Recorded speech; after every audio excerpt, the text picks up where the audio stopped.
విద్యార్థులకు పౌష్టికాహారం లక్ష్యంగా కూటమి ప్రభుత్వం సన్నబియ్యం సరఫరా చేస్తుంది. ప్రభుత్వ పాఠశాలల్లో డొక్కా సీతమ్మ మధ్యాహ్న భోజన పథకంలో భాగంగా సన్నబియ్యాన్ని పునఃప్రారంభించడంతో విద్యార్థులు సంతృప్తి వ్యక్తం చేస్తున్నారు. గత వైసీపీ ప్రభుత్వంలో చౌక దుకాణం ద్వారా వచ్చే మామూలు బియ్యాన్ని పాఠశాలలకు సరఫరా చేసేవారు. ఈ విద్యా సంవత్సరం సన్నబియ్యాన్ని అందజేయాలన్న సంకల్పంతో ప్రభుత్వ పాఠశాలలకు నేరుగా సరఫరా చేస్తోంది. మరింత సమాచారం మా ప్రతినిధి గిరినాథ్ అందిస్తారు. ప్రభుత్వం బడి పిల్లలకు డొక్కా సీతమ్మ మధ్యాహ్న భోజన పథకం అయితే గత నెల నుంచి అయితే ప్రారంభించే పరిస్థితి అయితే కూడా ఉంది. అయితే ఈ యొక్క ఆహారం ఎలా ఉంది అని తెలుసుకోవడానికి సిటీ 24/7 ఛానల్ ఏదైతే తిరుపతిలో ఉన్నట్టు సత్యనారాయణపురం వద్ద ఉన్నటువంటి ఏదైతే జిల్లా ఉన్నత పాఠశాల వద్దకైతే మనం వచ్చుకున్న పరిస్థితి అయితే కూడా ఉంది. అయితే ఇక్కడ బడి పిల్లలందరూ కూడా సరే భోంచేస్తున్న పరిస్థితి అయితే కూడా ఉంది. అయితే గత ప్రభుత్వంలో ఏదైతే విద్యా వ్యవస్థతో పాటు అదేవిధంగా మధ్యాహ్న భోజనంలో కూడా సరే పిల్లలు భోంచేయాలంటే కూడా సరే కొంచెం ఇబ్బంది వాతావరణం ఉండేది. రైస్ అంతా కూడా సరిగ్గా ఉడికిన పరిస్థితి అయితే కూడా గతంలో ఉండేది. అయితే ఈసారి రాష్ట్ర ప్రభుత్వం ఏదైతే డొక్కా సీతమ్మ మధ్యాహ్నం భోజన పథకం అమలు చేసింది. అయితే దాదాపు 6 రోజులు స్కూల్ ఉండే వారానికి ఈ 6 రోజులు కూడా వివిధ రకాల మెనూని అయితే కూడా ఏర్పాటు చేస్తున్న పరిస్థితి అయితే కూడా ఉంది. మనం చూసుకున్నట్టయితే సోమవారం కూరగాయల పలావ్తో ఉన్నటువంటి ఉడికించినటువంటి గుడ్లతో చిక్కీలు ఇచ్చేవారు. అదేవిధంగా మంగళవారం అయితే పులిహోర దొండకాయ పచ్చడితో పాటు రాగి జావ కూడా పిల్లలకు అందించే పరిస్థితి ఉంది. అదేవిధంగా ఉడికించిన గుడ్లు కూడా అందజేసే పరిస్థితి ఉంది. బుధవారం చూసుకున్నట్టయితే కూరగాయల అన్నంతో పాటు బంగాళదుంపలు కూరగాయలతో ఉడికించినటువంటి గుడ్లు చిక్కీలు అందజేసేవారు. అదేవిధంగా గురువారం సాంబారు బాత్ ఉడికించినటువంటి గుడ్లతో రాగి జావ ఇచ్చేవారు. శుక్రవారం అన్నము ఆకుకూరలు పప్పుతో పాటు చిక్కీలను ఉడికించిన గుడ్లు ఇచ్చేవారు. శనివారం ఆకుకూర అన్నంతో పాటు పప్పు చారుతో పాటు తీపి పొంగళ్ళు కూడా జాబ్ ఇచ్చే పరిస్థితి అయితే ఉంది. అయితే గతంలో చూసుకున్నట్టయితే విద్యార్థులకి మధ్యాహ్నం అందించాల్సినటువంటి గుడ్లు కూడా ఇచ్చేవాళ్ళు కాదు, నేరుగా ఉడికించకుండా ఇంటికి ఇచ్చే పరిస్థితి అయితే కూడా ఉంది. అయితే ఈ యొక్క అన్నం అంతా కూడా తిరుపతి పరిధిలో ఉన్నటువంటి ఇస్కాన్ మందిరానికి సంబంధించినటువంటి వారికి కాంట్రాక్ట్ ఇచ్చారు. అక్కడి నుంచి నేరుగా విద్యార్థులకు ఈ యొక్క మధ్యాహ్నం 11 గంటకంతా సరే విద్యార్థులకు అందించడానికి బడికైతే ఈ యొక్క ఆహారం అయితే చేర్చే పరిస్థితి అయితే ఉంది. అయితే మనం చూడొచ్చు విజువల్స్లో కూడా మనం చూస్తున్నాం. ఏదైతే డొక్కా సీతమ్మ మధ్యాహ్న భోజనం సన్న బియ్యాన్ని అయితే విద్యార్థులు భోంచేస్తున్న పరిస్థితి అయితే ఉంది. వీళ్ళతో మాట్లాడించే ప్రయత్నం చేద్దాం. అమ్మ చెప్పండి అమ్మా, అంటే గత కొన్ని రోజులుగా స్కూల్ గత నెలలో ఓపెన్ చేశారు. గతంలో స్కూల్ రీఓపెన్కి ముందు ఎలా భోజనాలు ఉండేది, ఇప్పుడు ఎలా అనిపిస్తుంది భోజనం? ముందుటి కన్నా ఇప్పుడు చాలా బాగుంది ఫుడ్. ముందైతే అందరూ ముందు క్యారీలు తెచ్చుకునే వాళ్ళు, ఇప్పుడు ఎవరు క్యారీలు తెచ్చుకోవటం లేదు. అందరూ స్కూల్లో అన్నమే తింటున్నారు. స్కూల్లో అన్నం చాలా బాగుంది, రైస్ చాలా బాగా వస్తుంది. ఈ ప్రభుత్వానికి చాలా ధన్యవాదాలు.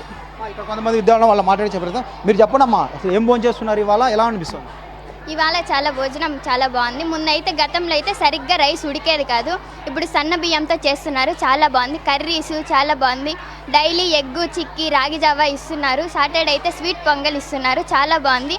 ఈ ఫుడ్ తినడం వల్ల healthy life healthy diet. Thank you. మీరు చెప్పండి ఎలా అనిపిస్తుంది? మాకు అన్నం చాలా బాగా వస్తుంది. ముందైతే స్టోర్ బియ్యం అన్నం వచ్చేది, ఇప్పుడు సన్న బియ్యం అన్నం వస్తుంది, చాలా బాగుంది. కూరలు కూడా వీక్లో 3 టైమ్స్ ఎగ్గు చిక్కీ పెడుతున్నారు. సాటర్డే అయితే స్వీట్ పొంగల్ వస్తుంది, రాగి జావ ఇస్తున్నారు, చాలా బాగుంది. ఈ ప్రభుత్వంకి ధన్యవాదాలు. విద్యార్థులంతా కూడా చెప్తున్నారు గతంతో పోల్చుకుంటే ఇప్పుడు అన్నం చాలా బాగుండదంటూ కూడా విద్యార్థులు చెప్తున్నారు. అయితే కొంతమంది ఇక్కడ ఉపాధ్యాయులు ఉన్నారు, వాళ్ళతో కూడా అడిగి తెలుసుకున్నాం. మేడం చెప్పండి మేడం, అంటే గతంతో పోల్చుకుంటే ఇప్పుడు ఆహారం ఎలా ఉండాలి? డొక్కా సీతమ్మ పథకం అమలు చేయడాక పిల్లలకి మీరు వడ్డించేప్పుడు కానీ ఎలాంటి అనుభూతి? గతంతో పోల్చుకుంటే మాకు ఇప్పుడు డొక్కా సీతమ్మ మధ్యాహ్న భోజన పథకం కింద చాలా మంచి పౌష్టికమైనటువంటి ఆహారాన్ని విద్యార్థులకు అందించడం జరుగుతుంది. మేము ముందు పిల్లలు ఇంటి దగ్గర నుండి లంచ్ బాక్సులు తెచ్చుకునేవాళ్ళు, కానీ ఇప్పుడు మనకి గవర్నమెంట్ ప్రొవైడ్ చేస్తున్న సన్న బియ్యము వల్ల పిల్లలు క్యారీలు తెచ్చుకోకుండా ప్రతి ఒక్క పిల్లవాడు ఇక్కడే భోజనం చేస్తున్నారు. మేమందరము సర్వ్ చేసేటప్పుడు కానీ అందరూ పిల్లలు చాలా ఆనందంగా అందరూ వస్తున్నారు, ముందుకి వచ్చి భోజనం చేయడానికి అందరూ పిల్లలు వచ్చి పూర్తి స్థాయిలో అందరూ మా స్కూల్లో అందరూ పిల్లలు భోంచేస్తున్నారు. అందులో ప్రధానంగా మనకి గవర్నమెంట్ ఆకుకూరతో సాంబారు ప్లస్ వెజిటేబుల్ రైసు, అదేవిధంగా పులిహోర సాంబార్ బాత్ అన్నము ఇలాంటి రకరకాలుగా ప్రతిరోజు వారానికి 5 కోడిగుడ్లు ప్రొవైడ్ చేస్తూ ఉన్నారు. అదేవిధంగా 3 రోజులు చిక్కీ, 3 రోజులు రాగి జావా, ఇలా అన్ని రకాలుగా పిల్లలకి పౌష్టికాహారాన్ని మన గవర్నమెంట్ అందిస్తూ ఉన్నారు. ఈ భోజనము పథకం కింద పేద పిల్లలు చాలామంది లబ్ధి పొందుతున్నారు. మధ్యాహ్నము వాళ్ళకి భోజనము పౌష్టికమైనటువంటి ఆహారము అందుతూ ఉంది. ఈ విషయంలో మన చంద్రబాబు నాయుడు గారికి, అదేవిధంగా విద్యాశాఖ మంత్రి నారా లోకేష్ గారికి, మన విద్యార్థుల తరపున, టీచర్లందరి తరపున, ఉపాధ్యాయులందరి తరపున ధన్యవాదాలు తెలియజేసుకుంటున్నాం. అయితే విద్యార్థులు అయితే ఒకటే చెప్తున్నారు, అయితే మధ్యాహ్న భోజనం పథకంలో సన్నబియ్యం అమలు చేయడంతో చాలా సంతృప్తిగా పోషకమైన ఆహారాన్ని అయితే అందిస్తున్నారు. కాబట్టి మేము చాలా తృప్తిగా కూడా భోంచేస్తున్నాం అయితే విద్యార్థులు చెప్తున్న పరిస్థితి అయితే కూడా ఉంది. అయితే గతంలో పోల్చుకుంటే మనం చూడొచ్చు, విద్యార్థులు అందరూ కూడా సరే చక్కగా ఇక్కడ అందరూ కూడా సరే భోంచేస్తున్న పరిస్థితి అయితే కూడా ఉంది.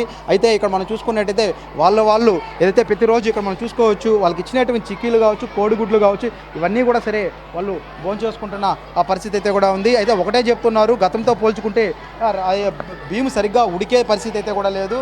అయితే ఇప్పుడైతే చాలా బియ్యం సన్న బియ్యంతో అయితే భోజనం తినడానికి కూడా చాలా తృప్తిగా ఉంది. మంచి పోషక ఆహారం ఈ కూటమి ప్రభుత్వం అందిస్తున్నారంటే కూడా సరే విద్యార్థులు హర్షం వ్యక్తం చేస్తున్న పరిస్థితి అయితే కూడా ఉంది.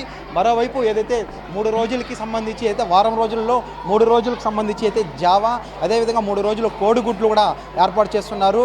అదేవిధంగా ఒకరోజు ఆకుకూర పప్పుతో పాటు, ఒకరోజు స్వీటు, ఇట్లా వివిధ రకాలతో మెనూలతో పాటు మంచి పోషక ఆహారాన్ని అందిస్తున్నందుకు ప్రభుత్వానికి కూడా విద్యార్థులు కృతజ్ఞత చెప్తున్న పరిస్థితి అయితే మొత్తం మీద అయితే గత నెల 12న స్కూల్ రీఓపెనింగ్ అవడంతో ఆ రోజు నుంచి ఈ రోజు వరకు కూడా సరే దాదాపు 20 రోజుల పైచులు కూడా ఆ విద్యార్థులు సంతృప్తిగా భోజనాలు చేస్తున్నారనేసి విద్యార్థులు చెప్తున్న పరిస్థితి ప్రస్తుతం తిరుపతిలో ఉంది.